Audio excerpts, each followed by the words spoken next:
One day in 1942, a young foreigner entered an antique shop on Liulicheng Street in Beijing. He was asking how much the object in his photo would cost. The demon was stunned to see a bronze pot with detailed engravings dating from the Warring States period nearly 2,500 years ago.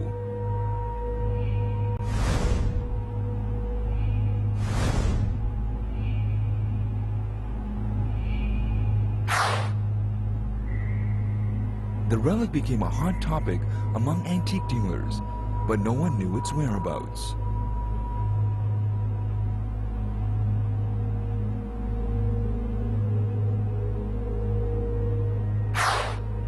Several years later, one man began a search for the elusive bronze pot.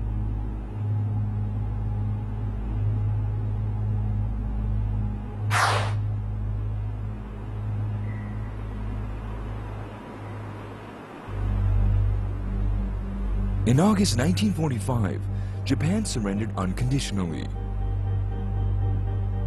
As China celebrated, Japan was secretly trading the treasures it had looted with the West for grain.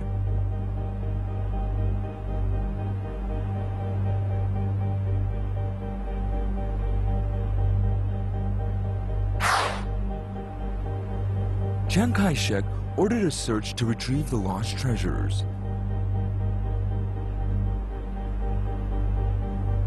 Led by the Vice Minister of Education, Hong Li-wu, an 18-member committee was set up.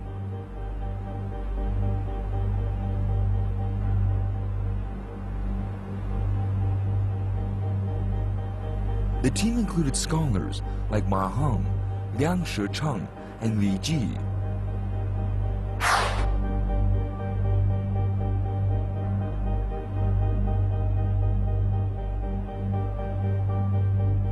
A young man named Wang Shixiang was in charge of finding and getting back the treasures.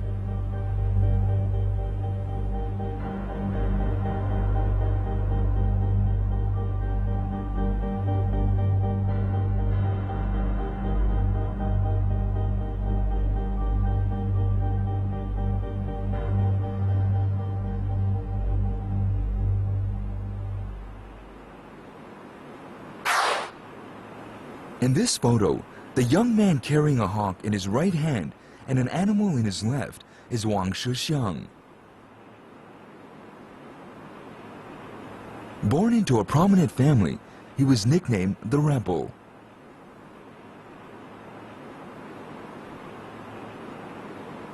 So 当时你这方方面面玩蛐蛐，什么那个熬鹰，玩鹰。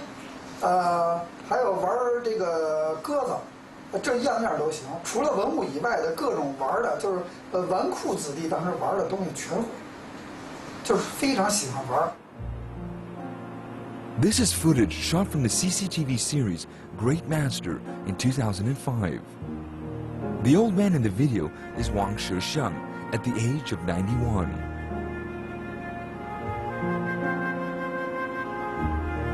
He died on November 28, 2009 in Beijing.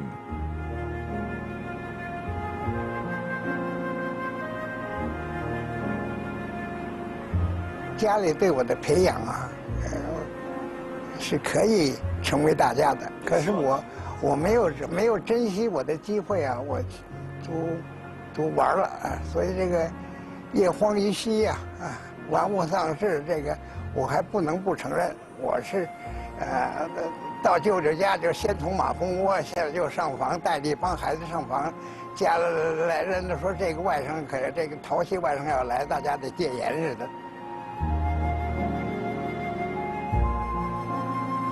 Amazingly, his wild side didn't affect his education. Jia Wenzhong, an expert in the restoration of bronze artifacts, and Wang Shixiang were old family friends. Jia Wenzhong still praises Mr. Wang's talents to this day. 他是老燕京大学的研究生，他懂几门外语，而且呢，在上学的时候就翻译过很多书，而且在他上研究生的时候，毕业的时候就写过好几部著作，像中国绘画史稿啊，或者什么那个，还有那个过去他搞的那个古建方面的翻译古建方面的书，所以他的知识面非常的广，非常爱玩，所有跟文物有关的东西他全会全懂，他眼力非常好。Wang Shixiang's life was predestined to intertwine with ancient artifacts. 他所接触到的当时都是达官贵人，这些人呢，就是过去都是老北京的遗老遗少，都是皇族里边那些个大臣啊，或者什么那个官宦人家的子弟，跟他一块玩的都是这些人，所以他们玩的东西都非常雅，就是老八旗子弟那些个人玩的东西他全会。这些人在一起玩，那肯定都是玩出学问来了。In 1943, after graduating from Yanjing University, Wang Shixiang journeyed south in search of work. In Chongqing, he met Liang Shicheng, and the two instantly hit it off. Liang Shicheng recommended Wang Shixiang to the committee tasked with recovering the country's lost treasures. 所以经手几件东西什么的，其实后来啊，你也再也没想到这个，结果拿回几千件东西。Wang Shixiang, who had just gotten married, took his new bride to Beijing to search for treasures.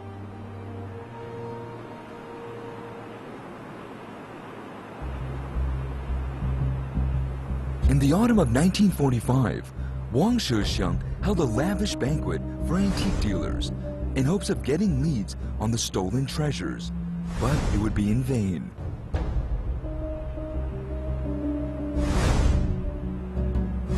He realized that finding the artifacts would be a difficult task.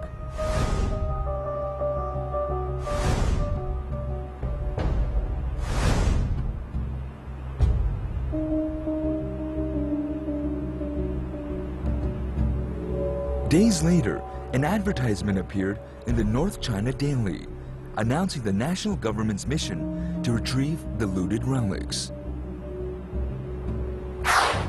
A month had passed, and Wang Shixiang still hadn't found anything. Hopeless, he wandered into an antique market.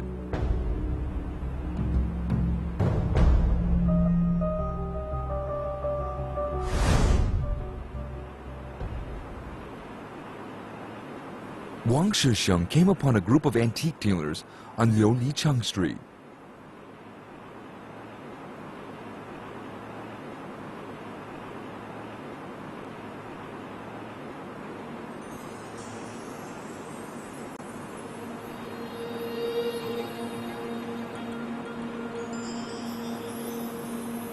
He learned that several years ago, there was a photo of an artifact so breathtaking, people were still talking about it.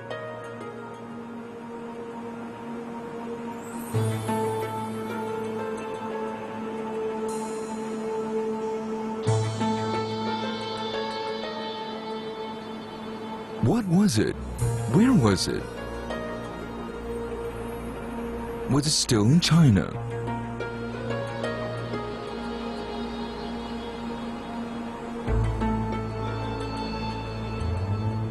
Wang Shixiang became overwhelmed with questions.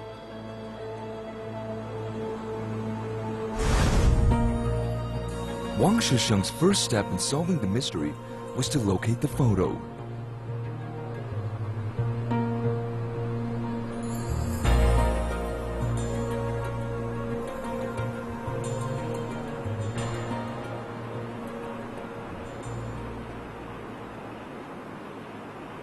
After several attempts, he finally found it with an antique dealer.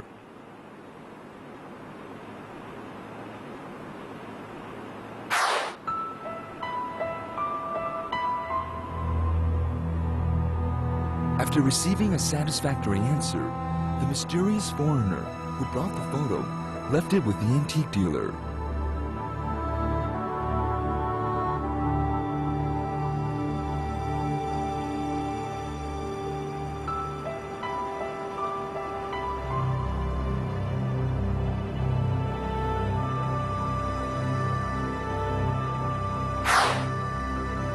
Wang Shixiang knew that this bronze pot was a sacrificial vessel from the Warring States period due to its exquisite workmanship and patterning.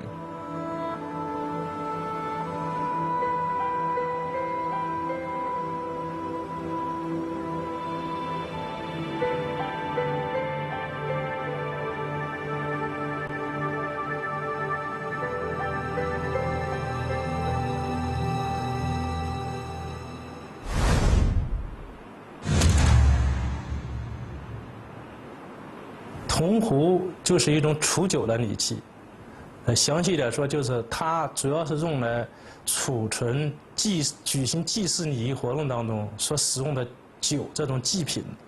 Sacrificial vessels first appeared during the Shah dynasty, more than 4,000 years ago.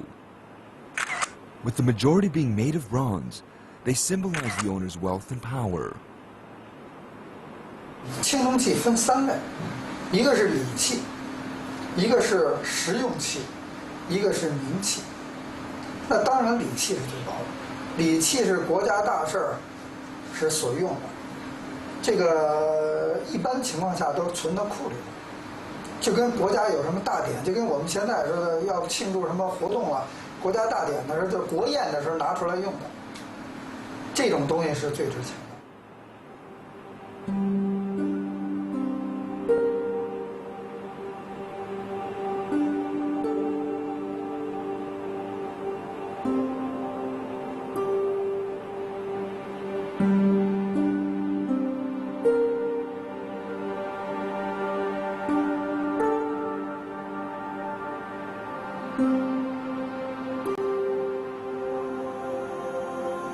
Wang Shixiang was growing desperate to find one.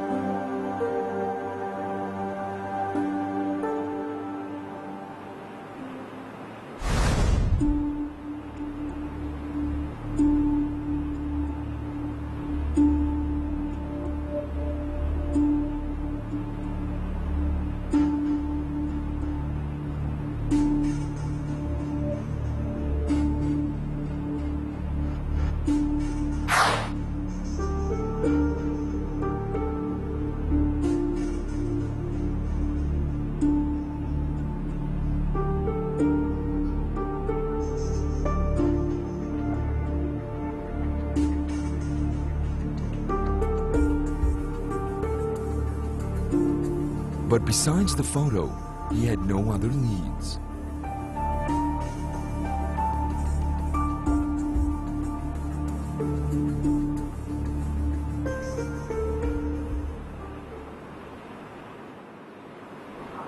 On that very night, Wang Shixiang appeared in a quiet alley and talked to an investigator he had hired to scout Beijing and Tianjin's antique markets.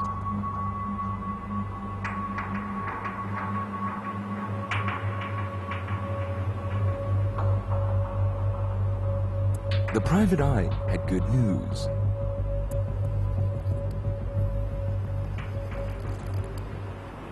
其中琉璃厂的3位古董商提供了一条重要的情报：德国长城洋行的经理叫杨宁史，他在北京沦陷时买了一大批河南出土的青铜器，准备伺机运回国内。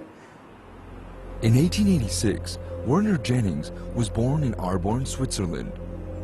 In 1908, he joined the foreign firm Siemsen and took up a position in China in the 1930s.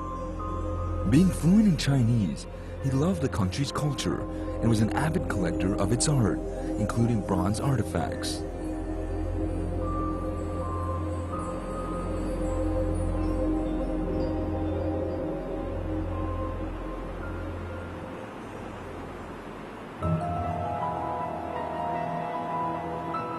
Wang Shixiang was anxious to prevent him from shipping China's treasures abroad.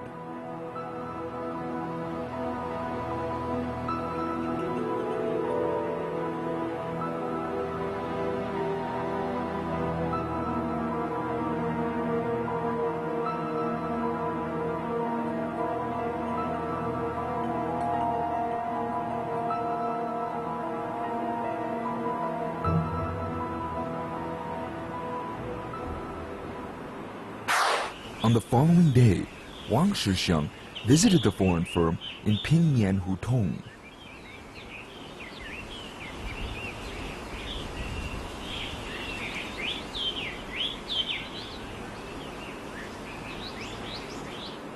casual glance at the document the secretary was typing brought him a significant discovery.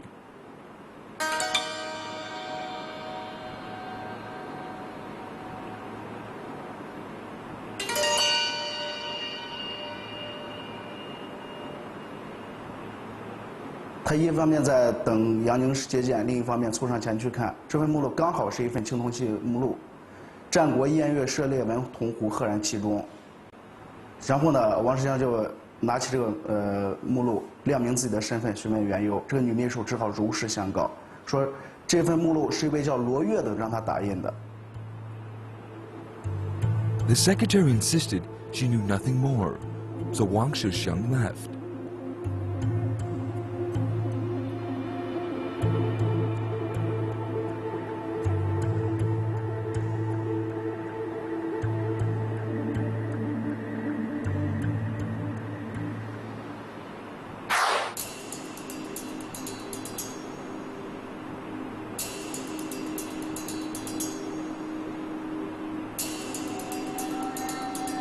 Wang Shixiang lived close to Luo Yue, so he decided to find him.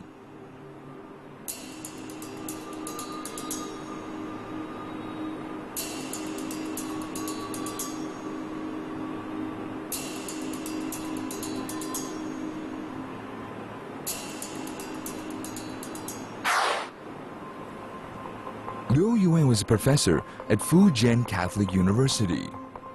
He studied Chinese culture and knew about antiques. Luo Yue and Wang Shixiang lived in the same neighborhood and often discussed art together.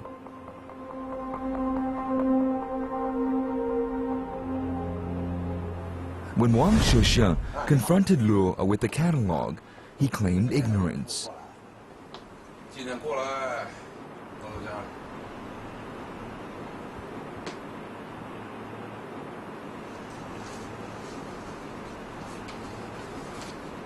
我这有一张单子，你看一下，这个是不是你让你闭嘴？这手就举这么高啊。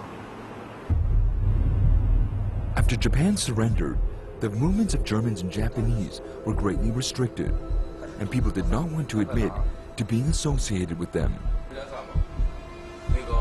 For this reason, Luo Yue was reluctant to admit he had dealings with Jannings. Wang Shixiang assured Luo Yue of immunity, so Luo Yue told Wang the truth.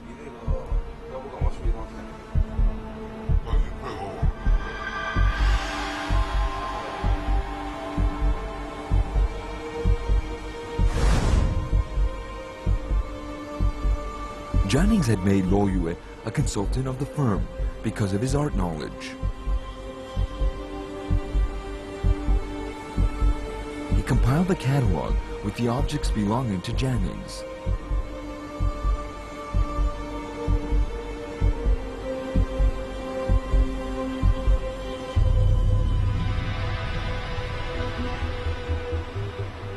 Wang Shixiang felt hopeful that he could collect the bronze artifacts from Jannings, but first he had to find him.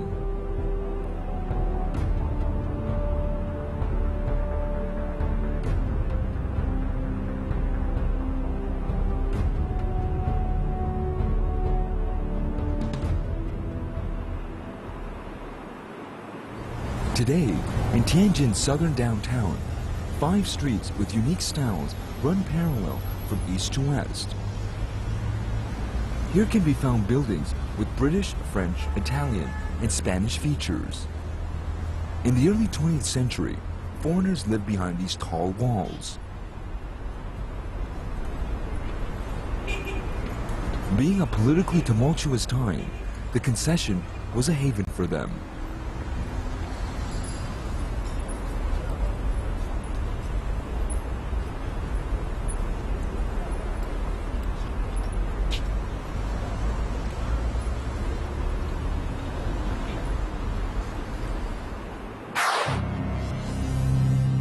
At the end of 1944, just when the War of Resistance against Japanese aggression was coming to an end, Jannings bought a house in the concession to store his art collection.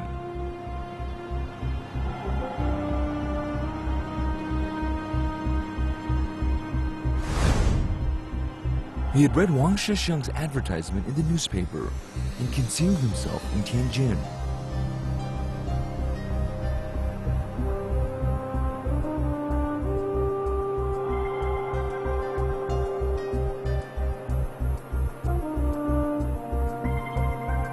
One day, Luo Yue sent a telegram to Jennings, requesting his visit to Beijing to discuss the catalog.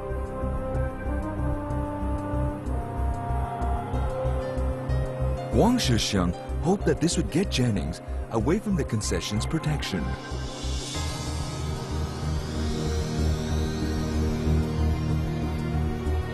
However, Jennings sensed something was wrong and replied that it was not convenient for him to go to Beijing.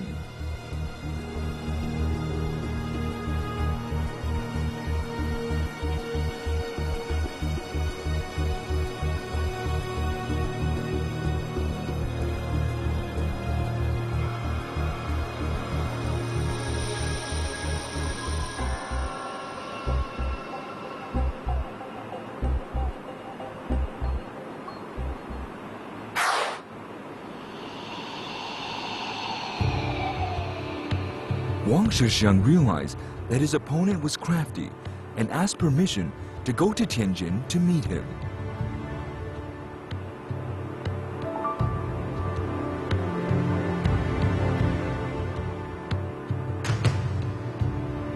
At the same time, Wang Shixiang had managed to collect many treasures after both open and secret investigations. Many dealers also voluntarily handed over their relics.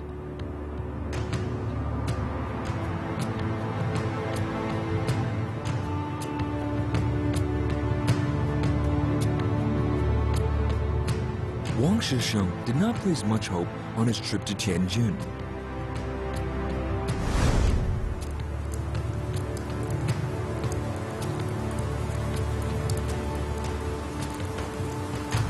He knew it would not be easy to convince Jennings to hand over his treasures.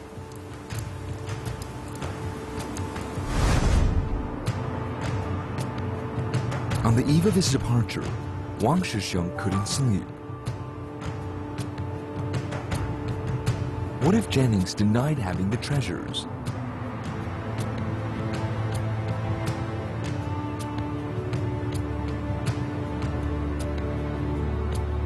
Besides the catalog, Wang Shixiang must bring extra proof.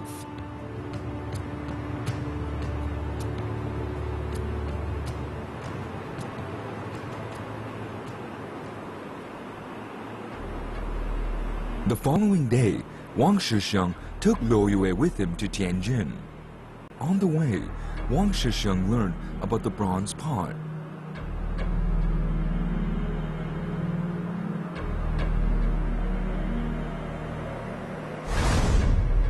Measuring 31.6 centimeters in height, 10.9 centimeters in diameter, 21.5 centimeters at the neck, and 3.5 kilograms in weight, it had a large mouth, a tilting shoulder, swollen pot, and a round and low foot.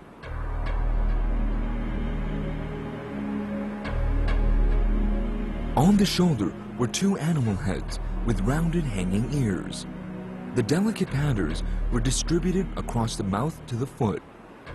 The vivid design described hunting and fishing scenes.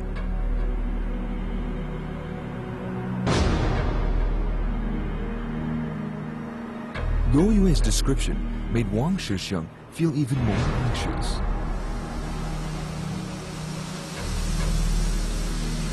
Would Jennings be willing to hand over such a precious artifact?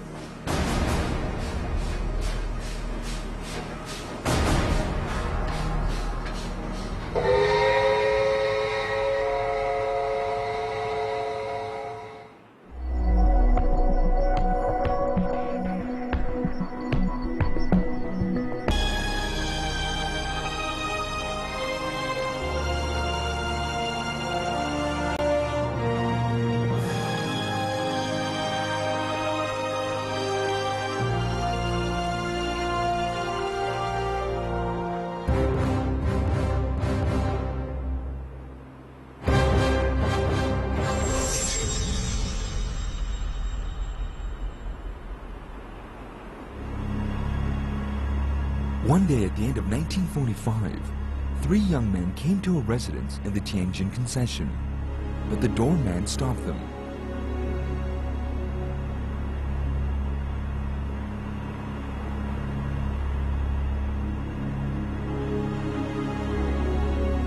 One of the young men didn't go far. That night, he kept a watch on the building.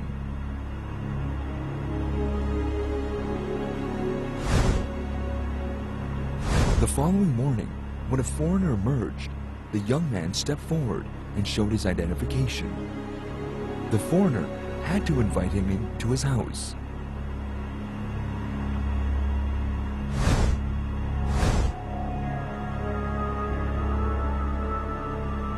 The young man was Wang Shixiang, and the foreigner was Jennings.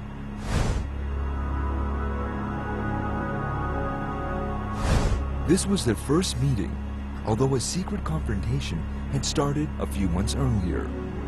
The focus was a historic relic.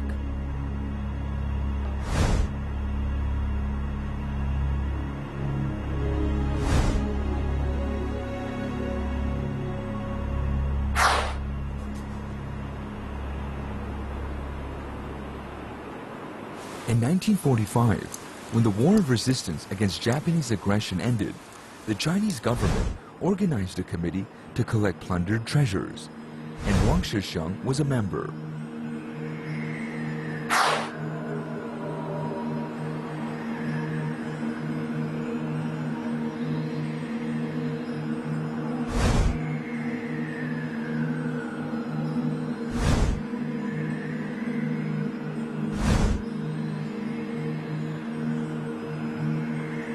Rumors of a bronze pot from the Warring States period had surfaced. The bronze pot would be a priceless national treasure.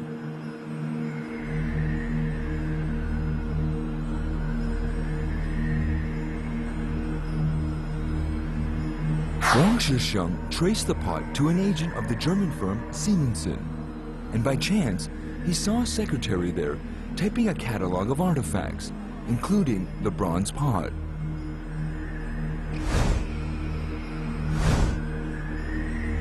The catalog was compiled by Luo Yue. The owner of the collection was Werner Jennings.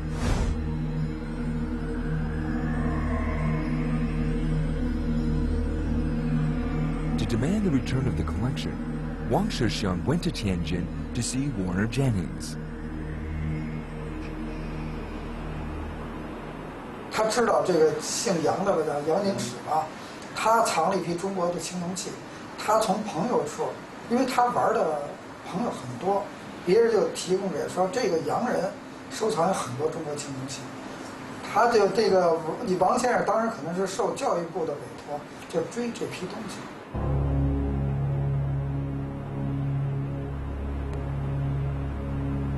Jennings denied having any bronze objects.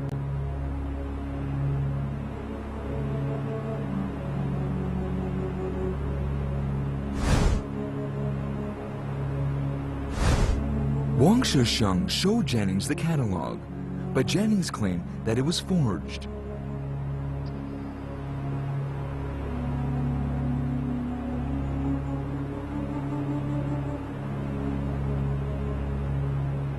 So Wang Shixiang asked Luo Yue to step forward.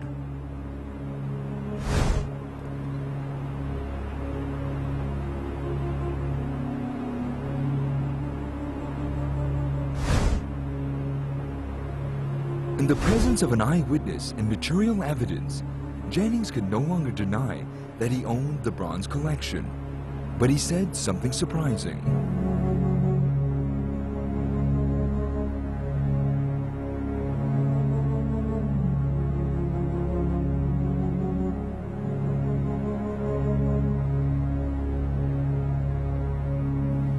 He claimed that his collection was kept in his former residence, now occupied by the Kuomintang's 94th Army, and that Wang Shixiang should contact the army.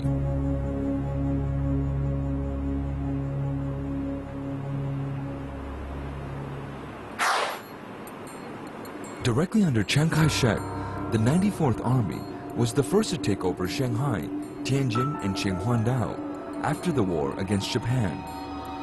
It was also tasked with overseeing the Beijing-Nanjing Railway.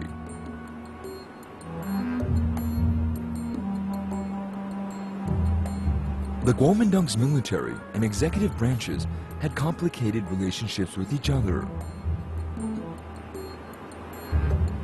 Wang Shisheng's committee was new and made contact with the army awkward.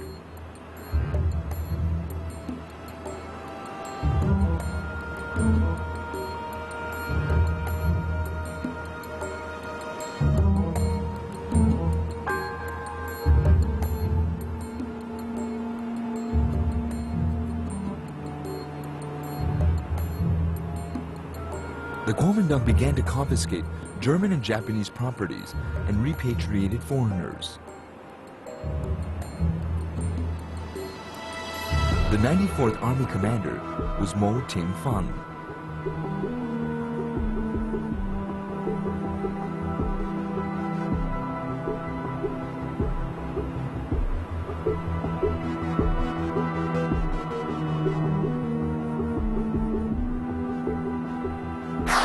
To ingratiate himself, Jennings had presented large amounts of munitions purchased through the Mongolian and Xinjiang puppet regimes to Mo Ting-fang, who told Jennings to stay in Tianjin while they reviewed his case. This gave Werner Jennings time to prepare to transfer possessions out of China.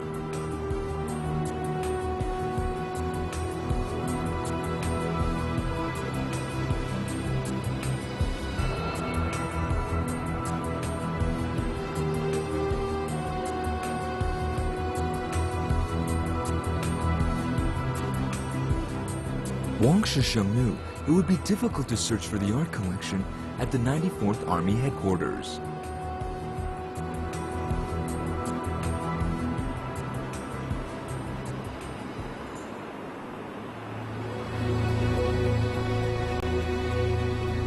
He tried but was blocked by soldiers at the gates, even after he had showed his identification.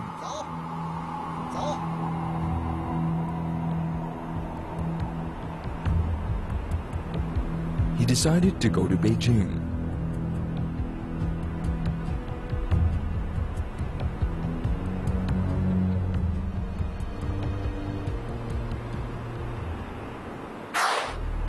A few days later, Wang Shisheng reappeared outside the 94th Army headquarters with a document showing the seal of the Ministry of Education.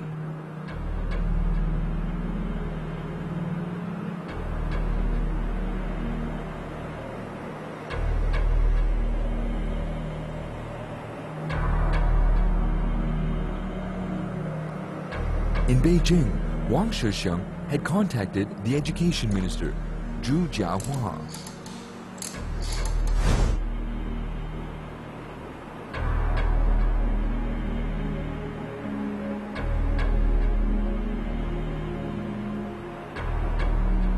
Both a scholar and a spy chief, Zhu Jiahua wrote a document demanding the return of the historical collection.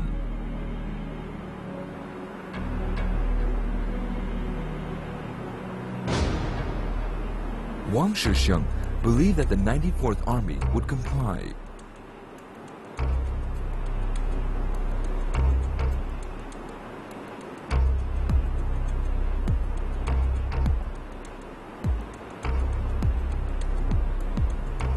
With this document, an officer politely received Wang Shisheng, but informed him that the army would first investigate.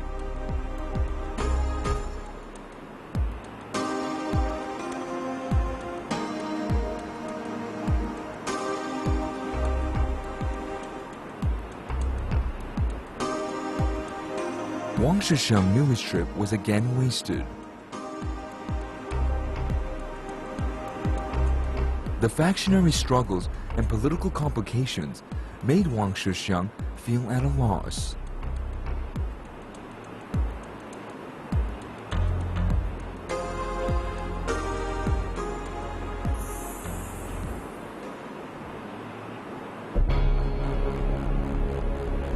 In the meantime, Jennings inquired about the dates of ships returning to Germany and was waiting for the right opportunity.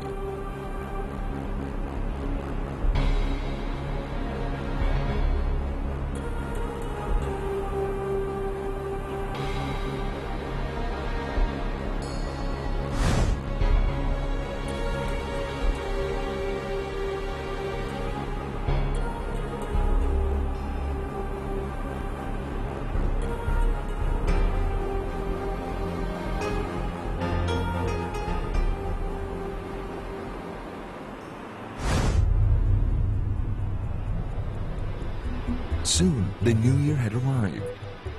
According to tradition, Wang Shixiang should visit relatives and friends.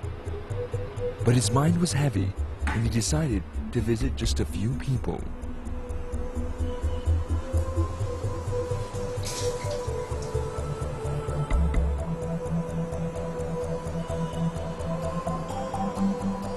One name came to mind.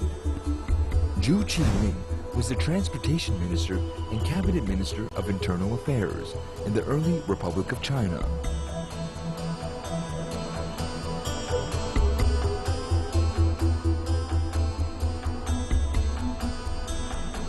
His influence was wide, and people from different factions respected him.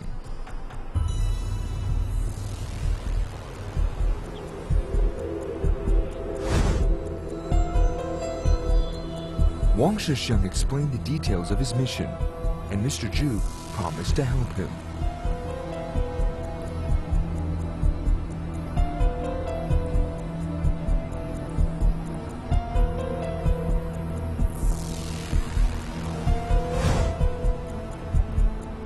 Wang Shixiang worried that his efforts would end in failure again. Then many national treasures would be lost forever.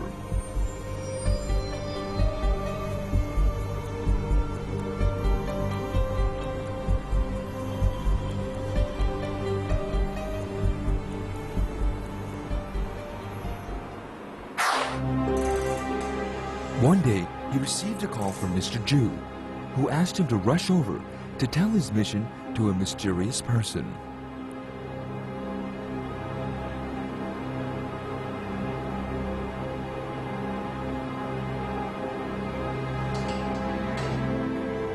Who was he? How could he help?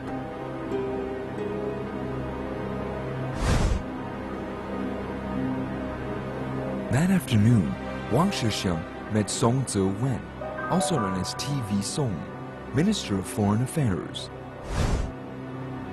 He was Chiang Kai-shek's brother-in-law.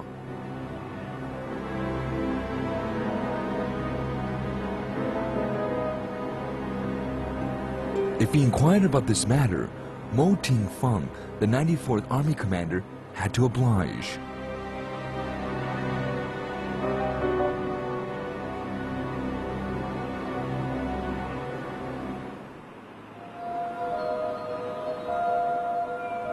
When Wang Shixiang came again to the 94th Army headquarters, Mo Ting-feng met him in person. But with a look of puzzlement, Mo Ting-feng said that he hadn't taken over any bronze artifacts.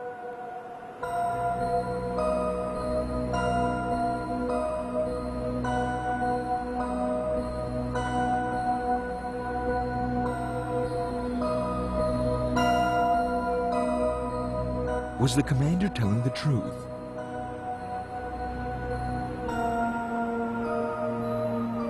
Wang Shixiang asked to walk around the residence and check for himself. Unexpectedly, Mo Ting-feng cheerfully agreed.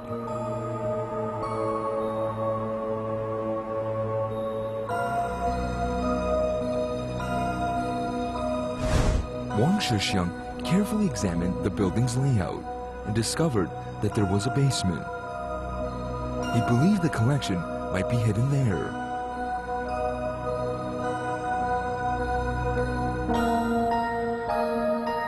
Disappointingly, he couldn't find anything valuable.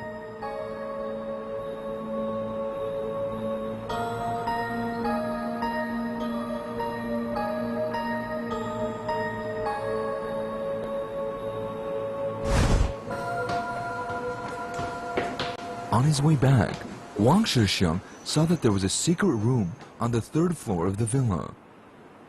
A few soldiers were guarding it.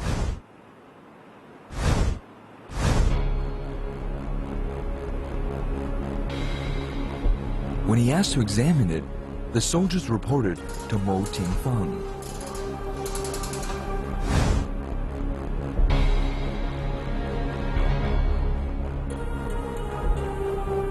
Mo assured him repeatedly, but Wang Shixiang insisted, so they went to the 3rd floor.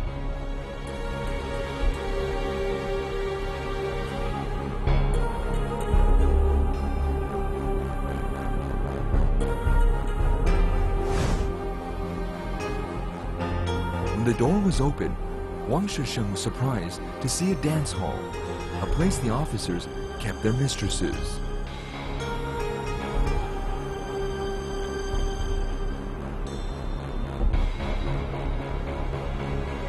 Wang Shisheng suddenly realized that a villa like this should have secret rooms or double-layered walls.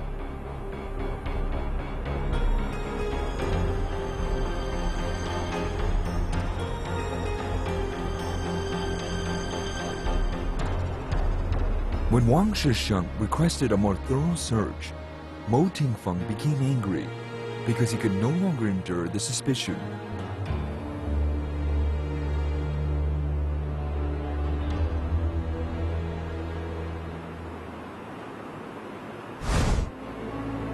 He ordered Janning's arrest to make clear that the 94th Army had nothing to do with the treasures. He charged Jennings with setting a trap for and cheating the 94th Army. He ordered Jennings to be shot immediately.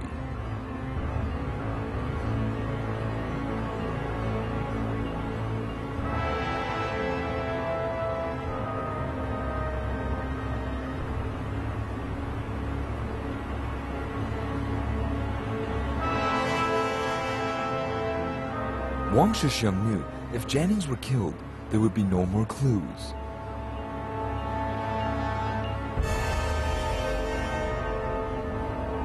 So Wang Shisheng suggested that this should be reported to Song Zhiwen and the execution of Jennings be stayed.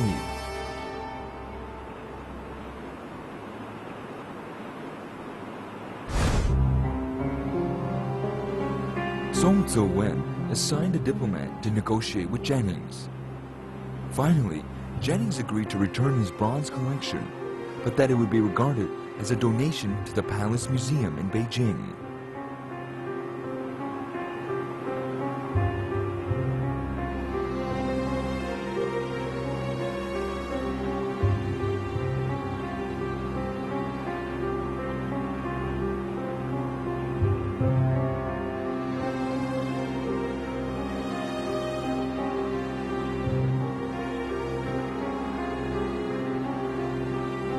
Werner Jennings confessed where he had hidden the artifacts.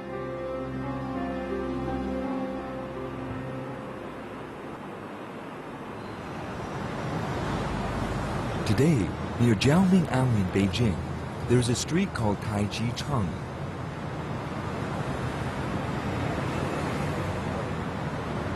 In the foreign concession days, it had 5 large factories.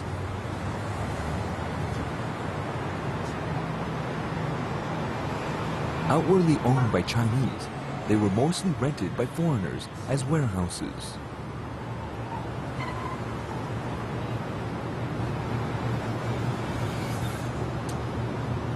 Jennings' art collection was here.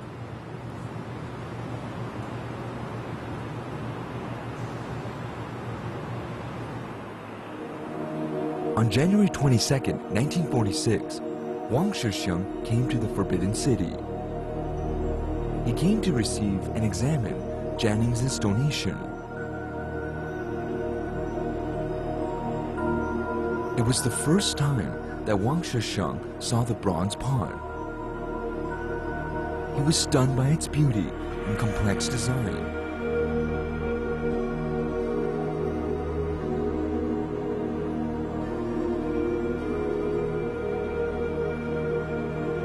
Its neck was carved with women picking leaves from a mulberry tree.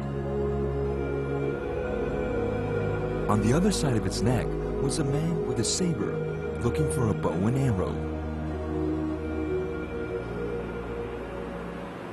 实际上，我认为呢，一般说来说这个就是采商图，但是我认为采商呢，就是一种借口。实际上，用我们现代话说，就是一个平台，为当时的青年男性跟女性贵族提供一个交友或者交流的一个平台而已。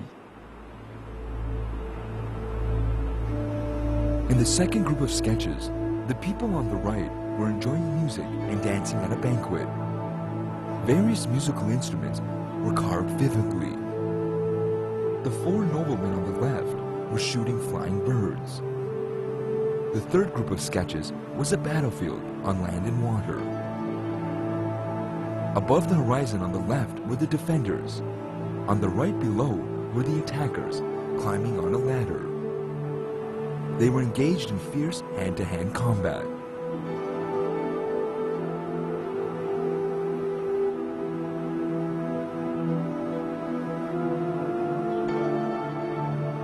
In another group of sketches were two ships with banners. The ranks were very clear. The man on the ship's right stern was beating the drum to encourage the fighting. The people on the stern were fighting hand to hand. Under the ship, fish and tortoises were swimming. There were also divers. 这就是跟一个连环画，是一个连环画，当时表现当时生活跟当时社会的一个整个一个场景。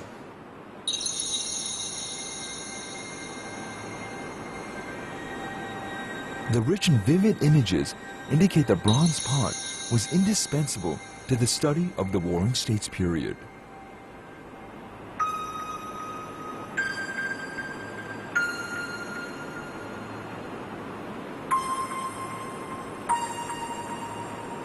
From the moment he saw the photo 10 months ago, Wang Shixiang pursued the bronze pot with a single-mindedness.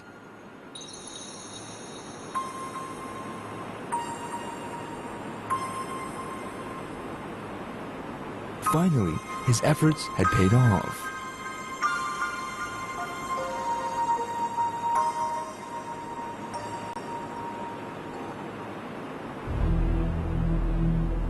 The Palace Museum wrote out a receipt to Jennings. He donated 121 bronze objects and 120 weapons.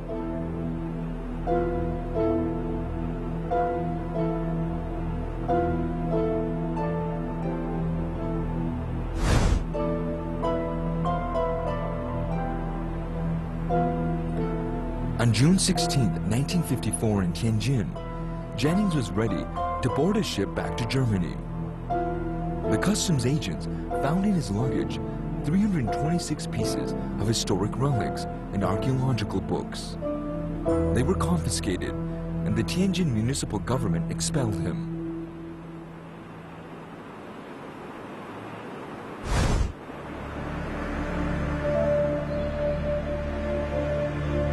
From November 1945 to September 1946, Wang Shixiang also bought 200 to 300 ceramic drinking vessels from a famous collector, demanded the return of an ancient pottery illegally seized by an American lieutenant, rescued 200 silkworks threatened by fire in a store in Changchun, and took 1,800 pieces of art kept by the last emperor Puyi in Tianjin.